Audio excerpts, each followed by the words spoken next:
Welcome to the Guardian Angel Series Part 2.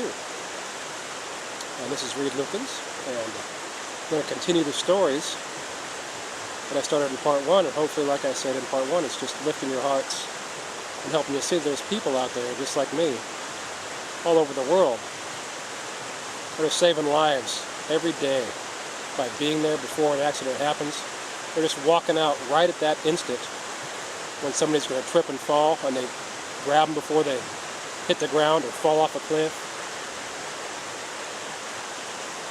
And so today, what we're going to go into is another story, but it's also we're going to do a little bit of teaching for those of us that have this gift, you know, that are miracle workers just like me. Okay.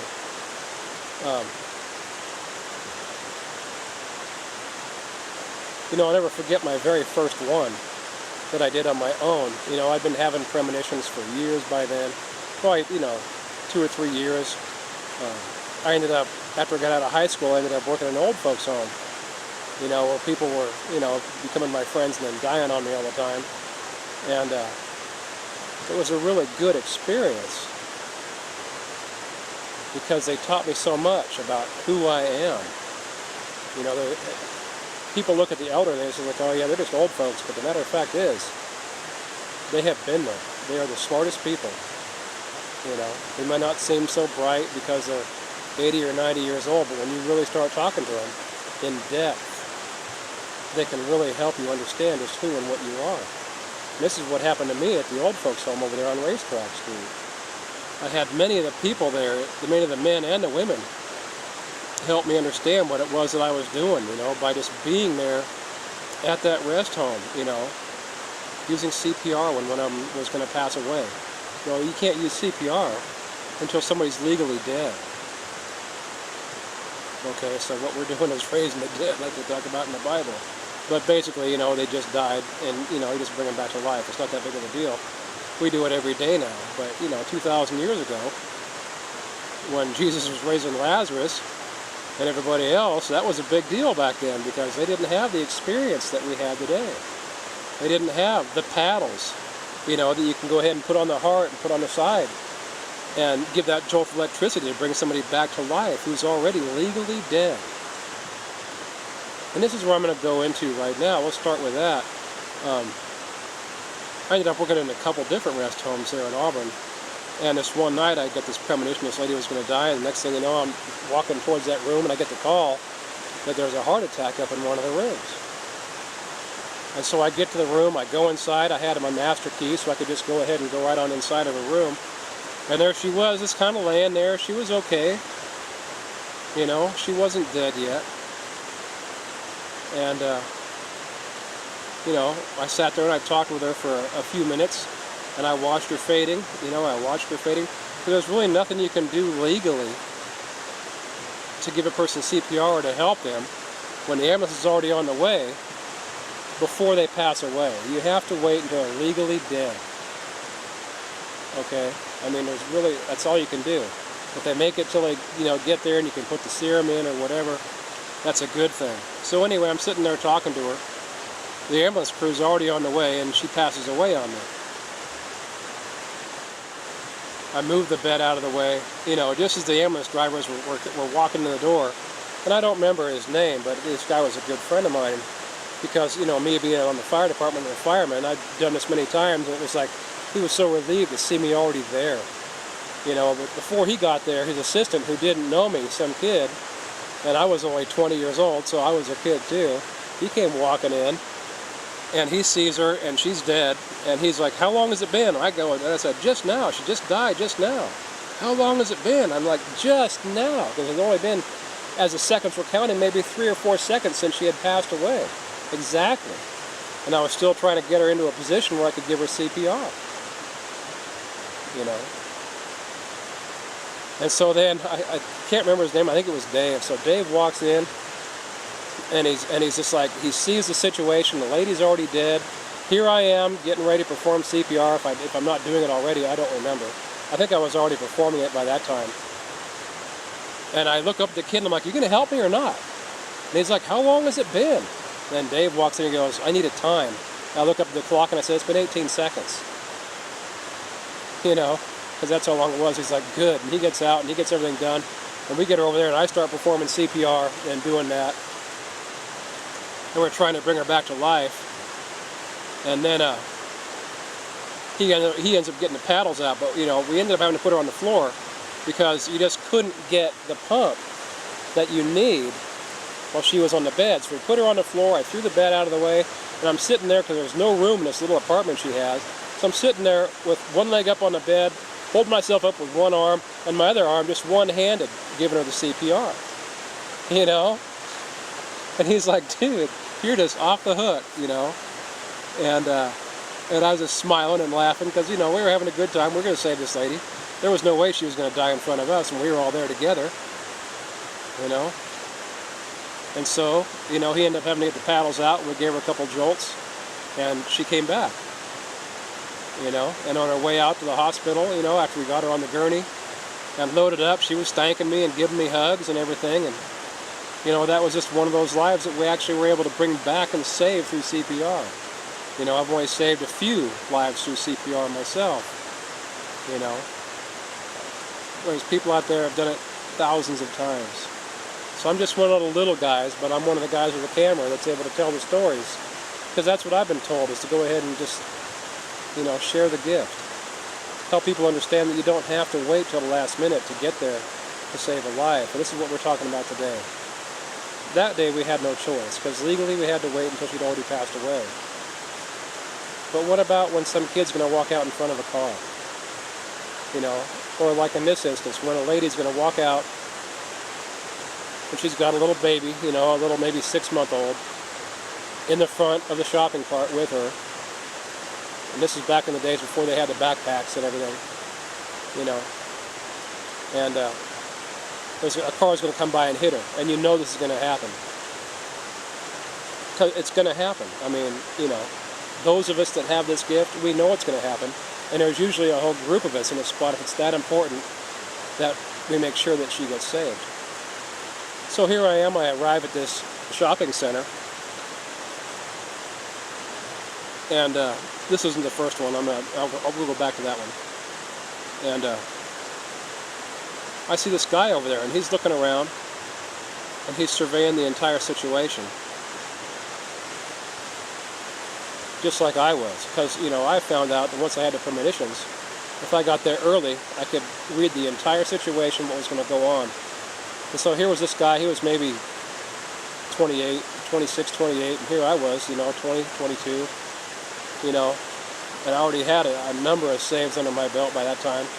And here he was, and I could see what he was doing, and I could feel it. You know, we could feel each other spiritually, checking out and surveying the entire situation, what was going to go on. So I walk up to him and go, "You're here to save the lady with the kid that's going to walk out in front of that car?" You know, and he looks at me kind of puzzled, and he goes, "Yeah," you know. And I go, "Which one do you want? Do you want the lady or do you want the car?" And he goes, "I don't care. We could do whatever you want to do." And I said, "Okay, you go ahead and take the lady and you stop her, and I'll go ahead and I'll get the car. And I'll stop the guy in the car that's going to run her down on accident." Okay? And this is how it went down. There was 2 of us there that day. You know, I didn't realize there was actually 4 of us there that day. But there was 2 of us that actually did the job. So he went ahead and he waited for the lady, you know, with the kid. And the thing is, when you get these premonitions, you know, we see the people. We see exactly what they're wearing. We're seeing their face. So we know exactly who it is that we're there to protect. I mean, this is pretty deep. And I know a lot of you guys are going to be like, yeah, whatever. But, you know, for those of us that are here watching this to learn and maybe to refine what we do, this is what this Guardian Angel Series Part 2 is about. Because I've worked with more than one person on many occasions to save a life. So anyway, the lady came out, I saw him, I saw the car coming, I can't remember what it was an Impala or something like that. And this, you know, kid was driving, and he comes around the corner of the shopping center, you know, and he makes the left turn and he starts getting ready to haul butt. There's just nobody there.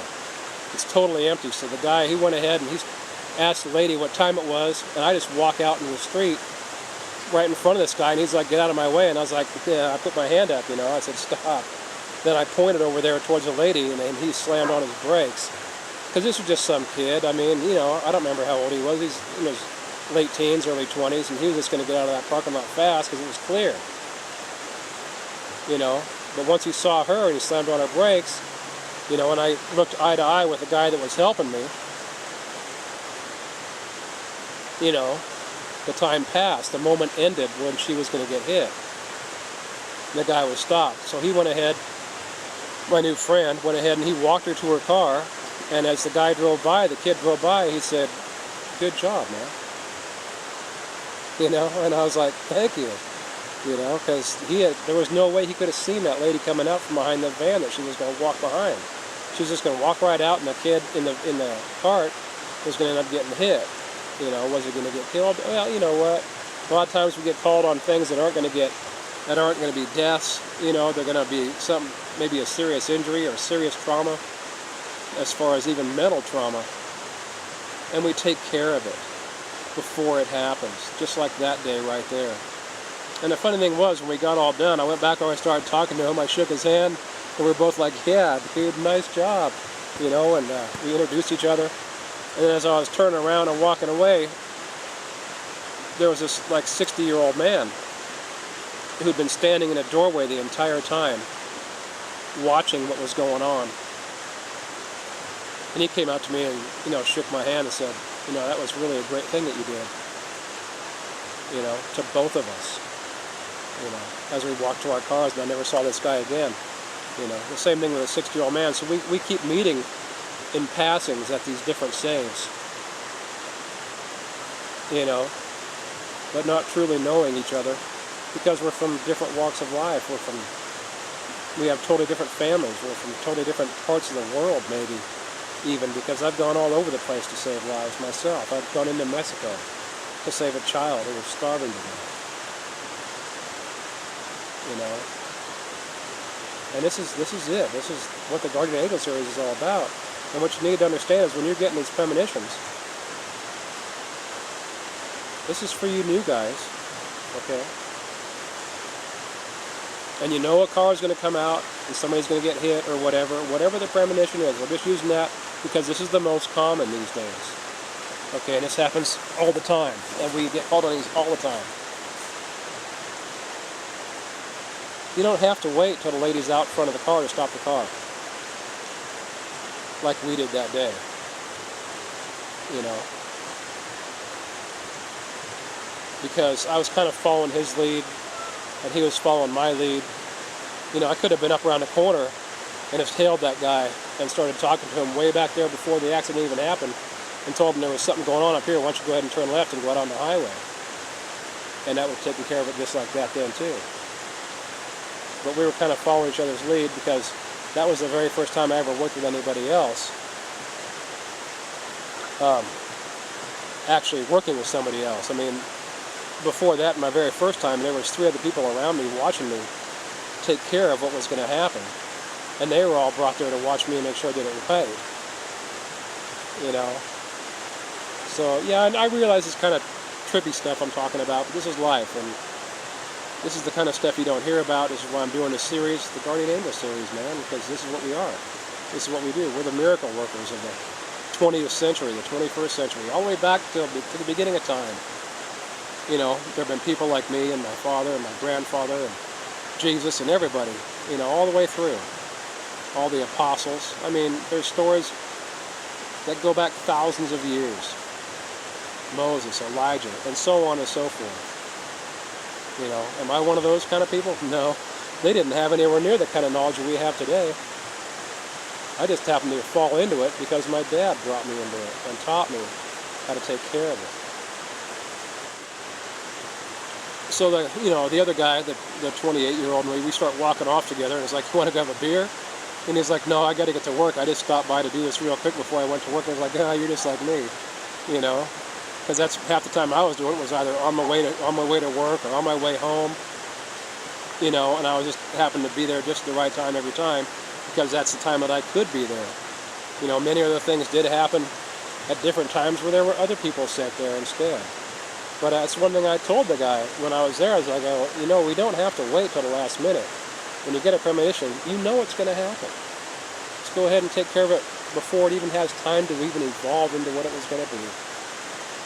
And he looks up at me, you know, with stars in his eyes, and he's like, I never even thought about that before. You know, and I could see that this guy had done this many, many times by then. You know, just like I had. And that's what I ended up doing, just never letting it even evolve. You know, did it give you the same rush, the same feeling? Because when you get done doing that, just like you get a rush of emotions going through because you just saved a life that nobody even knew was going to, you know, that nobody even could understand what was going to take place.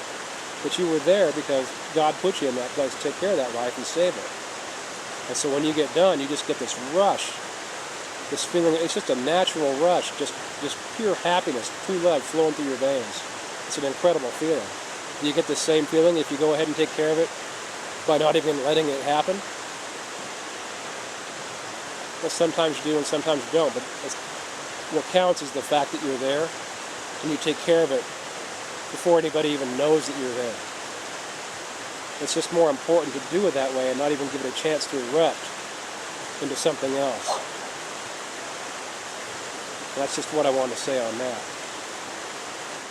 So I want to go back a number of years before then when I was working at this old folks home. I was going to be going out on a date with this beautiful woman. And we're going to go out, you know, for a Jeep ride. I had an old 46 Willys back then, which I just happen to still have today.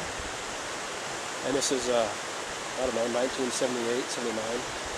And so the night before I go out with her, I get this dream, vivid dream, that I'm going to lose the brakes on the Jeep and we're going to roll it down a hill.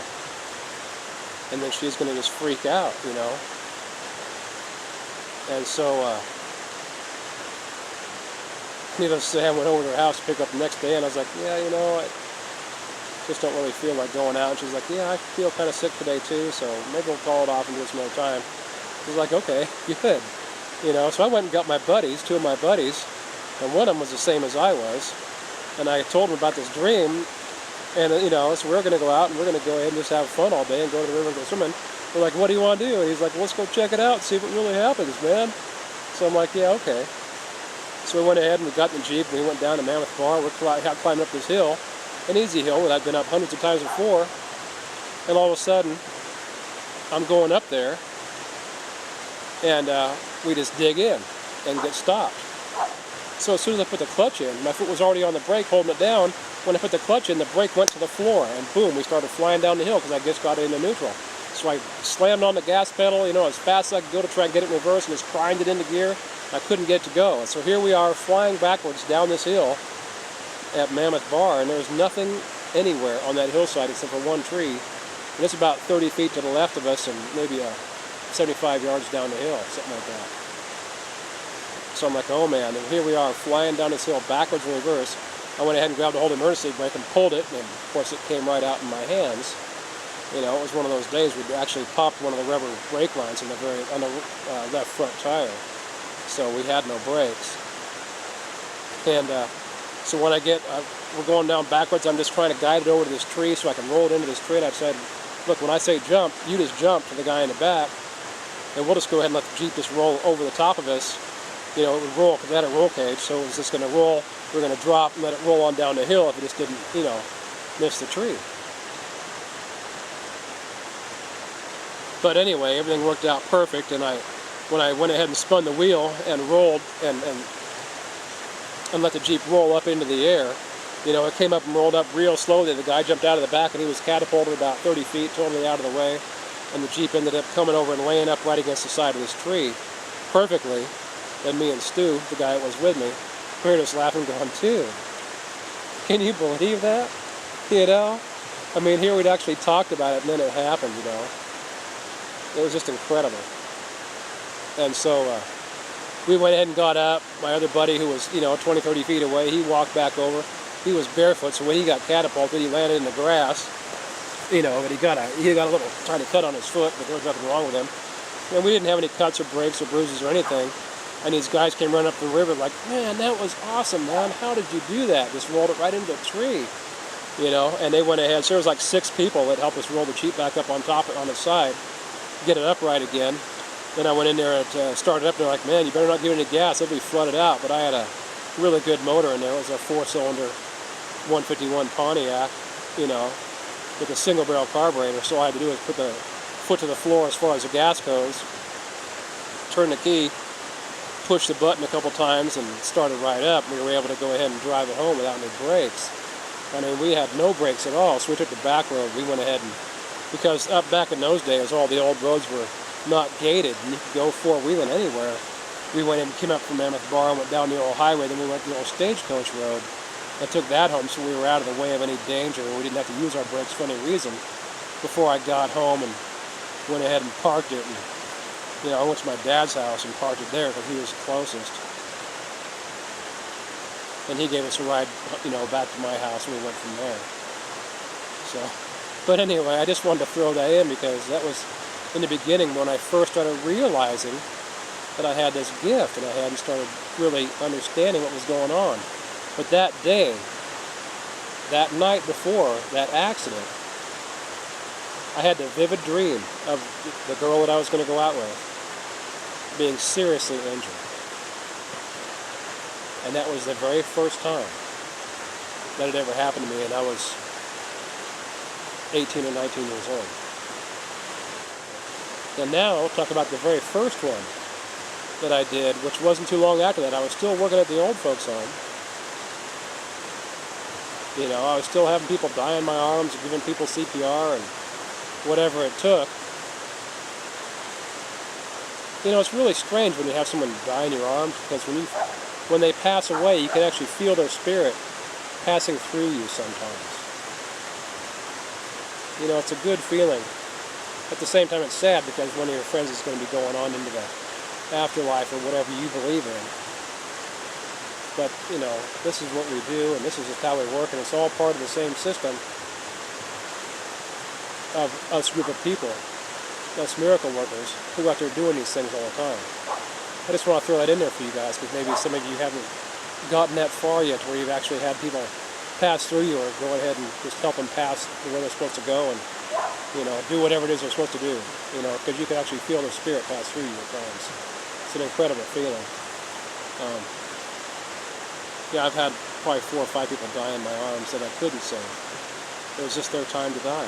You know, they were old. It was their day. There was nothing we could do to save their lives. You know, and you have to understand that there are those days too when you're just going to be there to help the person pass.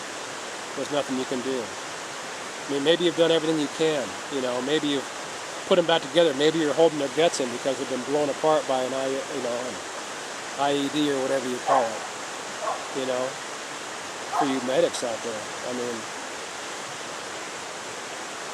if you weren't there for them, you know, to hold their head and tell them you love them, you know, as they pass away in your arms, they wouldn't have had anybody, you know. So you have a reason to be there in these situations. There's a reason why you yourself are put into these situations. So here it is, my very first time. I'm like 20 years old. My dad's been training me to do this kind of stuff all my life by just watching him. And I actually did a couple of them with him, you know, when I got old enough. He went ahead and let me do it. So I went ahead and I went to the Sprouse Reach Shopping Center, or whatever they called it. It's Sierra Elm Shopping Center, and the old Alpine Market used to be there. And this lady was going to come out, and she had a red polka dot dress on, a red dress with white polka dots, and she was going to step out in front of this car and get hit and injured really badly. So I got there early, you know, because my very, very first time. I didn't want to be late or take any chances. I didn't know if it was even really going to happen. It's my first time. I had to wait and see it before it happened in the first place in order to stop it from happening. So I didn't know. I mean, I was just testing myself at that time. This is what I know, all of us go through this.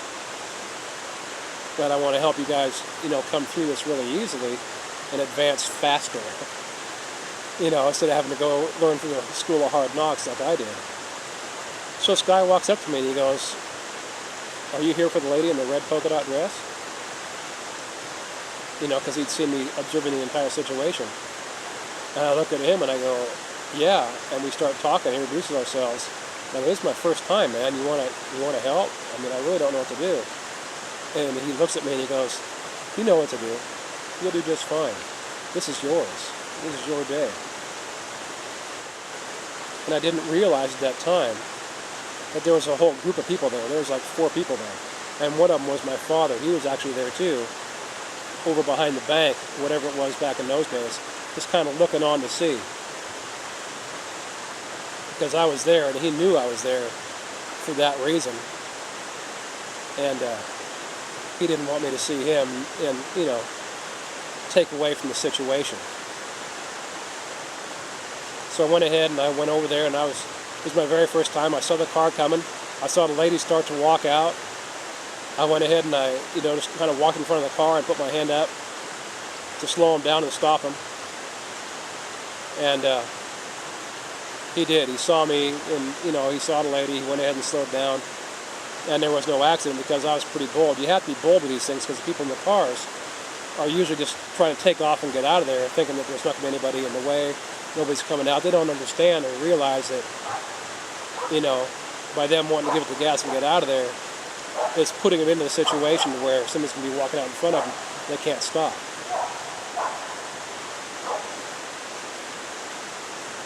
So anyway, that happened. It went ahead and took place. The guy that I saw that asked me if I was there for the lady, in the polka dot dress, he went ahead and smiled and waved and said goodbye. I said thanks. Then I turn around and start walking away, and here comes my dad with another guy. And another guy comes walking out of one of the other stores. They all walk up to me and they're like, "Great job, man. Now you're part of the club. You know what's going on." Part of the club? I mean, there's a club for this? Yeah, there's that many people, even though you don't realize, when you're there to save a life, if it's your first or second time, or whatever, maybe you don't realize there's probably a whole group of people that are watching you, making sure that nothing happens. It's pretty heavy stuff, huh? I mean, it's really opening up your eyes. So when you're there, sometimes you are going to be totally alone. I've had this happen many times. But there's also been those times when there's no possible way that one person or even 2 people can take care of it. And there's many of us out here that are watching these tapes right here, right now on YouTube that have done the same thing. And my message to you is, whether you're 10 years old and just beginning or whatever, or you're 30 or 40 years old, if you're getting these premonitions, like I do, you don't have to wait till the last minute. You can completely and totally obliterate the entire situation by getting there up to a day early sometimes, and just making sure that it can't happen. Maybe it's something real easy. Maybe there's a stone in the road and somebody's going to fall down. Maybe there's a tree that's going to fall on somebody. You go there a day early and just cut it down. I mean, we get called for all kinds of sales. I've been called lately, it's been more for animals than anything else. I saved a bear from being hit by cars here this last year. So anyway, I'm coming up 49 from right here, from this mining claim that I've got.